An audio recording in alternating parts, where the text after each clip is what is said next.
میں یہ جاننا چاہوں گا، صرف یہ بتائیں کہ یہ آئیڈیا کہاں سے آیا تھا؟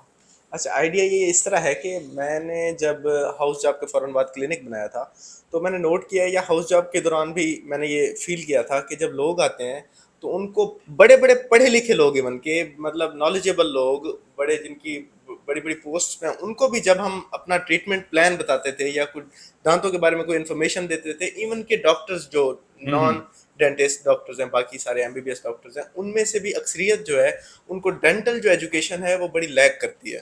یہ بڑی ایک سرپرائزنگ بات ہوگی آپ کے لیے، ٹھیک. لیکن یہ ہے. تو اب یہ چیز مجھے یہ فیل ہوا کہ یار اتنا بڑا ایک بیریئر ہے ہمارا، کمیونیکیشن گیپ ہے کہ ہم جو بتانا چاہ رہے ہیں ان کے ذہن و گمان، وہم و گمان میں بھی نہیں ہے.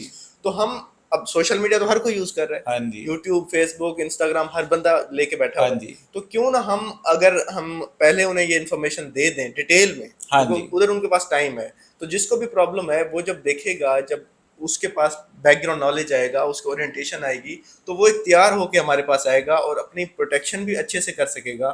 اور اس کی وجہ یہ ہے کہ پاکستان میں جب میں نے دیکھا کہ کوئی ڈینٹسٹ ایسا تھا ہی نہیں، اور میں فرسٹ یوٹیوبر ڈینٹسٹ ہوں پاکستان کا کہ جس کی اتنے زیادہ. اچھا، میں یہ بات میں خود بھی کہوں گا کہ آپ کے 2-3 ایسی ویڈیوز تو دیکھ کے میں نے خود ایسے گھر کے پریکاشنری میئر دیکھے اور نوٹ کیے کہ ہم ان چیزوں کے اگینسٹ جا رہے تھے اور الٹا اس چیز کو خراب ہوتے دیکھ رہے تھے. بالکل اور ایسا ہم نے وہ لیے اور اس سے کے بعد ہم نے پازیٹیو ریزلٹس بھی دیکھے اس چیز میں. بالکل ایسا ہے، بالکل ایسا ہے. اور لوگوں نے اس کا رسپانس اسی لیے دیا نا کہ وہ ایک ایسی نیڈ بیسڈ ایک چیز تھی جو مسنگ تھی، گیپ تھا جو. ٹھیک ہے.